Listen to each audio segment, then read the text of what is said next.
Eddie, I guess a week of reflection and a week to look forward, but before we do look forward, let's go back to DAZN. We obviously saw you in the ring, you could be very emotional at times, and that was certainly the case after the Katie Edwards. Still on a high from that night? Yeah, it was just unbelievable. I mean, as I said in the interviews leading up to the fight, there's nothing like an away win, a smash and grab. We were the A side in the fight, but really we were the B side. We were the away fighter. Everything was stacked against Katie Taylor. She went on another promotion show, really, with the bulk of the crowd supporting Amanda Serrano, and just tore up the script. Another fantastic fight. I thought the scores were spot on. I know there's a lot of controversy. Sometimes when you're listening to terrible commentary, you're swayed by that. And, to have Amanda Serrano 3 rounds up after 3 rounds was bizarre. And I thought Katie Taylor won the fight 6-4 with a point deduction. And the sport, good to see scorecards that were consistent throughout, and it was a massive win. I mean, incredible fight. We've had 2 Fight of the Year contenders between those two. Amanda Serrano deserves a huge amount of credit. She's a tremendous fighter, and the way she battled through the cut as well was quite incredible. And for Katie, I think she won't be mad at me saying maybe she's not quite as sharp as she once was, but what she's doing is going to the well time and time again in the most brutal fights, 2 Cameron fights, 2 Serrano fights, 2 Pursoon fights. Like, the heart on her is incredible, and I was so pleased, so proud of her. And yeah, there was a lot of emotion after. Obviously, I think we felt we weren't treated necessarily correctly in the build up to the fight, but listen, there's a lot of beef, if you like, between Matchroom and MVP. I thought they did an incredible job, by the way. I thought the show was amazing. And there was a lot being said during the fight. A lot of what I thought was very disrespectful to Katie Taylor from people in the crowd, and I probably went a little bit over the top with my celebrations, and that's just the way it is. We want to win so bad, and I was just absolutely ecstatic for the face of women's boxing. Not just the face of women's boxing, but one of the faces of boxing. And to put a performance like that and get a victory like that on a platform like that with that kind of audience, it's just taken her to another level. And right now, she sits as, certainly the greatest female to ever do it, but, as one of the top names in world boxing. We haven't had the decisions that we thought we might have in fights like that in the past. When you're standing in the ring and the scorecards are read out, what was sort of going through your mind? Yeah, I have to say, it's a fight that can go either way. If I've got it 6-4, I'm sure other people had it 6-4. I'm sure some people had it 5-5. So, I just felt that Katie outboxed her in the first half and outfought her in the second half. But, so many close rounds. And when you're in the ring after and you are kind of like the away fighter, and you're in Texas, there wasn't obviously as many travelling Irish fans as there is in New York. You kind of feel like, and it was one of those where you just close your eyes and all 3 judges have it 95, 94 to the winner.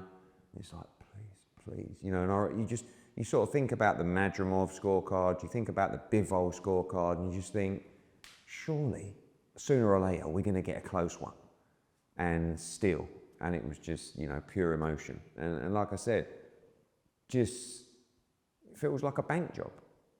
Go in, get the win, take the money, thanks all, we appreciate you. We'll see you soon. And off we go into the sunset with a victory and all the belts. And that's what Katie did.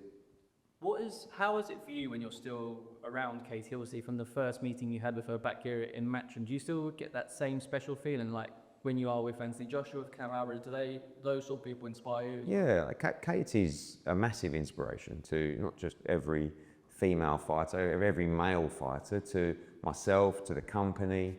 We've been with Katie since her professional debut. It's been the most unbelievable journey. And every fight is different. Sometimes when you're in a changing room, everyone's different. Some people play loud music. Some people want you to talk to them. Some people want to be quiet. And Katie's definitely one that likes a very quiet changing room, quite eerie at times in there. And, after the fight, you'll see on Netflix coming out soon, you see some really deep emotional conversations, about how she's feeling, about her performance, about what's next. And, there's no doubt she's coming to the end of her career. But right now, one of her greatest victories, you know, and obviously the biggest audience she's ever had. So we've just been inundated with people, you know, flooding in with support, people stopping you on the street. Everybody watched it. So, you know, we're really proud that the journey continues and the journey continues to inspire. And, you know, that she can produce a performance like that on a platform like that when it really matters. The rivalry between Katie and Amanda, it feels like whenever they put in the ring together, it's going to be the same fight every time, which is just amazing for the fans. Do you think that we could still see more of those fights, even though it is... Honestly, I think Katie and Amanda could fight 6 times. You'd get a fight of the year every time. I thought she won the first fight 7-3, and I thought she won the second fight 6-4. Maybe the next fight, you know, Amanda will claw her way back in. But it's always going to be that kind of fight with those two. You know, I kind of listen to the other side a little bit. Amanda's the big star. She's the one, you know. There's been no regard for Katie Taylor. I mean, you're missing the whole point. Katie Taylor has fought Amanda Serrano twice. Katie Taylor has beaten Amanda Serrano twice in epic battles, and she's more than willing to do it again. You know, despite the rivalry, despite the egos, this is not a, you know, we got our win, you know, off you go and do your own thing. No, we want to give fight fans the best fights. I want to give Katie the best opportunities. And for me, Serrano 3 makes a lot of sense, and there's a lot of boxes still to tick in the request line for Katie Taylor. One is Croke Park and one is Las Vegas. If we can look at something at the Sphere, if we can look at that legacy-defining event at Croke Park, they're things that would really interest Katie Taylor. She also wants the trilogy with Chantel Cameron, you know, because it's 1-1. And that's the type of person Katie is. You know, you've got other undisputed champions, Alicia Baumgardner. You know, you've got other fighters up at 147 who could come down to 140. So for me, you know, the 2 fights to really look at is Serrano 3, Cameron 3, but other opportunities as well. And, you know, I don't think it's going to take something special for her to get back in the ring. I think if there wasn't the iconic nights, if there wasn't the Croke Park, the Vegas potential, I don't think she'd necessarily just fight again in a random fight. It's got to be something at this stage that really, you know, just lights her heart up. And she loves to fight, you know, and after in the change room, it was quite emotional, you know, it was like, don't know how many more times I can do this. And then on the phone last night with me, Katie and Brian, it was like, right, what's next? So she's going to fight again, but it's still got to be something big. And, you know, we see the audience from that Netflix fight. Taylor Serrano 3 would be even bigger than that. So, yeah, it's going to be an interesting next move. It's amazing how competitive she still is after everything she's already achieved. Like you said on the phone, that she's already looking forward to what's next. Many people probably sail off into the sunset after something like that, but that's just her, isn't it? Yeah, it is. And, you know, she's fought a huge part of her career to get recognition, not just for herself, and actually she's never done it for herself, but for the women's game and for female fighters coming through to open the doors for them. She's kind of done her job now, but now we're at a stage where you can just take it to the next level. And, you know, she's the ultimate competitor. You know, and I think anybody that doesn't want to give her the credit for the performance, the heart, and just the amount of time she's gone to the well are pure haters, you know, and it's, both women need to be respected for their performance. It was brilliant to watch. And, you know, I feel like we need to make sure that they get the respect they deserve, and if we do go again, they get paid correctly for what will be a much bigger fight than 1 and 2. From one rivalry to another, obviously next week we've got Sunny Edwards-Galal Yafai, not necessarily on the same stage, but still what an exciting fight that's going to be. Brilliant fight. I mean, you know, as we gear up now, we're 10 days away. So it's really a massive opportunity to put on a great all-British fight for the WBC interim world title. Brilliant card. Going to have a huge crowd in Birmingham as well, by far the biggest we've seen in Birmingham for many years, probably since we did Amir Khan there. And, you know, we're really starting to build that fan base and that energy in Birmingham again for big fights. And this is a big fight. Olympic gold medalist against former world champion. the amateur rivalry, the rivalry between the brothers, they go back over a decade. And they're desperate to win. And it's just a brilliant all-British fight, and you just can't pick them. You know, maybe the freshness of Galal Yafai in terms of the number of fights he's had as a professional, his relentlessness, his aggression, you know, his smartness as well, his punch power. And then Sunny Edwards, his movement, his skill, his distance control. It's just a brilliant clash of styles, and we're going to have a lot of fun next week. You know, it's a really, really big night of boxing. Huge, huge card. I mean, what was it, 11 fights or something? So many great title fights. Of course, Callum Smith now added to the card as well. So looking forward to closing the year in the UK in style before we head to Puerto Rico, Monaco, and then Saudi Arabia. Kenshiro Taraji is the full champion with the WBC. For the winner, is that the natural next step to face? Absolutely, yeah. I mean, there's no other fight. You beat Sunny Edwards or you beat Galal Yafai, what's the other level? You know, it's just the elite world champions. And, you know, the winner of this fight is going to be in a great position profile-wise, you know, in terms of positioning themselves for a shot at the world title. So, yeah, must win for both, and a huge fight for their career. In terms of it being a must win for both, for the loser, where do they go? Listen, if you're having big fights, you know, and Sunny is really the great example of that, real fights only. You know, you look at his, you know, run that he's having, even when he went to Phoenix to fight Curiel last time out off the back of the Band defeat. Now he's fighting Galal. Even Galal, with, you know, only a handful of fights, steps up to fight Sunny Edwards. This is what we want. If you're a fighter and you're taking real fights and you're giving value for money to the customer and you're creating must-watch TV, you are going to get many more opportunities in defeat. Now, if you win on those spin-ups, you're going to the next level.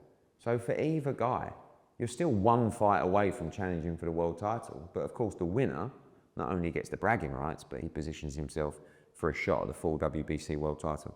You mentioned the family element earlier there. I think this is going to be one where we need cameras on both corners to see the families. It's really good. The atmosphere ringside's pretty. Yeah, and listen, there's been respect. I mean, the rivalry runs deep. You know, Charlie and Cal were probably the greatest example of that. But Gamal's got a lot to say, and Sunny's got a lot to say, and that's going to really build during fight week as well. We love it.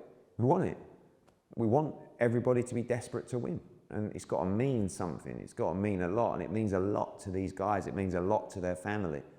And that's where you'll see a great atmosphere, not just with the probably 8,000 in there next week, but with ringside, all the families there, just, you know, desperate for their family member to win this historic fight. Callum Smith, the announcement went down really well over the weekend. It's a surprise. I guess a lot of people didn't know whether he would actually box again. What would the conversation be with him? Yeah, I feel like after the Beterbiev fight, I mean, you know, Callum's done it all in terms of won the World Championship at 168, won the Ring Magazine belt, fought Canelo Alvarez, moved up to light heavyweight, fought Artur Beterbiev for the unified world title. When he came short in Quebec, I wasn't sure whether we'd see him again. You know, he's made a lot of money. He's got a lovely life. And sometimes you need that time to reflect, and your stomach and your heart will tell you what to do next. You just need that time. And what happened was, I'm sitting on the sofa, I'm watching the boxing on TV, he went, I'm not done yet.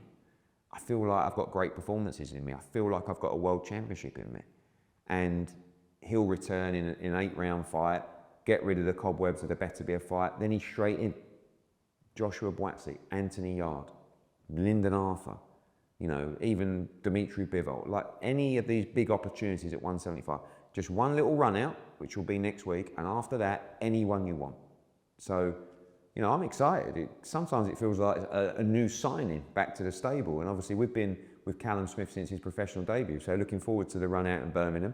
And he will be in a big, big fight in Q1 of 2025. Does the fact that he's willing to come back in an 8-rounder when the money's obviously not going to be as good as it has been, does that show to you that he is serious? Yeah, the money's, yeah, but you're just positioning yourself. You're just getting yourself ready for the big money fight. You know, sometimes the money for an 8-rounder is, you know, it's still expensive for an 8-rounder when it's Callum Smith, but it doesn't really matter. It's just about, you know, getting that loss out of your mind, looking good, making a statement, going through the process of training camp, sparring, walking on the night, fight week, everything, because you want that momentum to go into that big fight that, you know, if he loses the next big fight, the career will be in question. And the plan is to land a big, big domestic fight, hopefully with world title ramifications. when we did the launch press conference for this fight week a few months ago, Ibrahim Suleiman was on the top today. We weren't sure if he was going to make it because of the eye, but that's healed. Hamza Udin caused a bit of a stir. Those two in particular are probably going to be ones to watch, aren't they? Not just next week, but moving forward. Yeah, and both sold a huge amount of tickets for next week. I mean, there's so many great fights. Aaron Bowen returns. Taylor Bevan makes his professional debut as well. I love Cameron Bong against Gavin Gwynn. Look out for the Commonwealth middleweight title as well with Kieran Conway in a great fight. So much more action. Ritson against Walker is going to be a war. It's a really, really good night of boxing. And like I said, Birmingham's becoming a very important city for us because we've got a lot of young fighters from the region that are selling a lot of tickets and have a lot of potential. And, particularly looking forward to seeing Taylor Bevan start his career. A real impressive fighter. I watched him in the Commonwealth Games. The same year we watched Aaron Bowen as well. And, I think he's going to make a tremendous pro and the first of a string of big signings coming up. Just to touch on that, before we do wrap up, we touched on some new signings there. You said in recent weeks about there's some Olympians that you're looking to get over the line. Is there anything you can update us on that? Yeah, we'll be signing at least 4 Olympians and real quality fighters over the next couple of weeks. The first announcement will come very soon, in the next couple of days. It's a massive signing for us. And I really feel like this young man's going to be a huge star of the sport. And we won a very tough race to secure his signature. So that's exciting. And some other fighters as well, some former world champions, perhaps some former undisputed champions as well. And gearing up for a massive 2025. We've got the bit between our teeth. Obviously the plan is huge shows all over the world and make sure our fighters get the best opportunities, and looking forward to really bringing some of that young blood in to Matchroom, and that Olympic cycle has spat out some tremendous talent that we are honoured to represent. Just a couple more bits now. You obviously spent some extended time with Conor Benn in the States, out with Everlast. Have there been any more conversations with him about when and who he'll be returning against in 2020? Yeah, I mean, same with Callum Smith. It kind of feels like we've got a new signing in Conor Benn. One of the biggest stars in British boxing for sure. He's in a brilliant position. I think the thing now with Conor having won his case recently is just, he's just chomping at the bit. You've got to get the decision right, and we'll sit down with his team and Keith Connolly and Tony and Lee and everybody, and this is a really, really important decision. Conor can fight for the world welterweight title next. I love the fight with Barrios. I love it. I think it's such a great fight, and it's the WBC world welterweight title. Then you got the Chris Eubank fight, which obviously pays a lot more money. It's one of, if not the biggest fight in British boxing. You can create just an amazing event, amazing build-up, the content and narrative. It's got it all. And that, for me, is the fight to make. But Conor does have aspirations to win a world championship, and it's very tempting to try and do that earlier in the year. But, we're speaking to the Eubank side, and I think if everyone's sensible and everybody's proactive to try and make that fight and just park the egos to the side for a moment, I think we can get that fight made. And this next week and next week are crunch times, really, to try and get that fight over the line, and I'm very hopeful. Over the weekend as well, it wasn't just the Casey Taylor fight, but we also saw the Riyadh season card Latino night. A couple of interesting fights there for us, William Cepeda and Arab Emirates. Are they the natural fights, you think, for Jai and Shakur? Yeah, I mean, we've agreed our side for Shakur to fight Cepeda with His Excellency, and that's a great fight. People saying he underperformed against Tevin Farmer. Tevin's very tricky, very good fighter, and probably a tough style for Cepeda, but that will help him in the build-up to fight Shakur Stevenson. But with all due respect to Tevin, Shakur's on another level. And let's just hope that Mr. De La Hoya agrees to his end of the deal and makes us a pay-to-fight, because I'm really going to enjoy sitting next to him for that fight. Because what you're going to see is one of the greatest pound-for-pound fighters of our generation, 3-division world champion, 27-year-old Shakur Stevenson, put on a masterclass against Cepeda, and you will see something very special.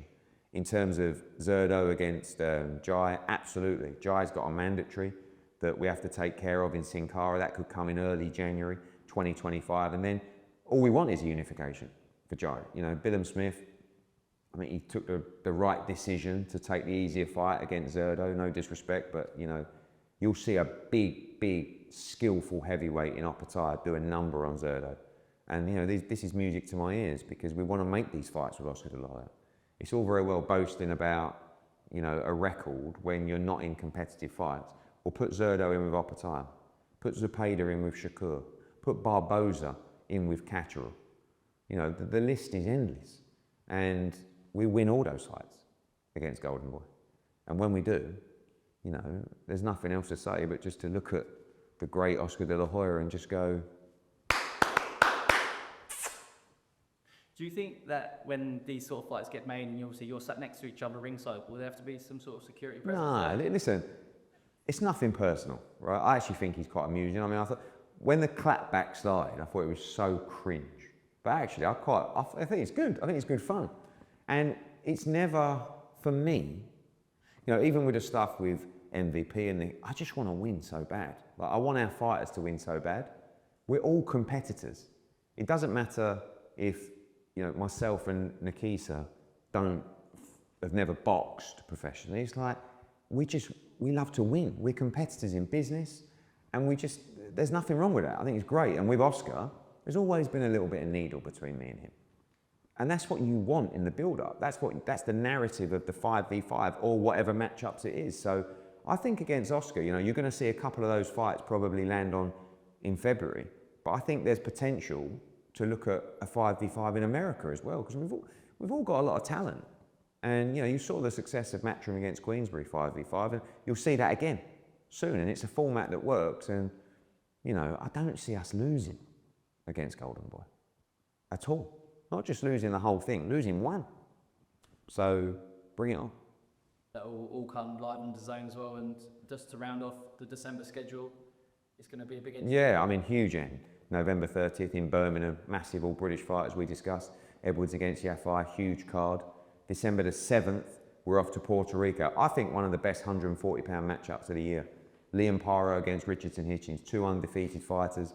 Big card out there as well in Puerto Rico.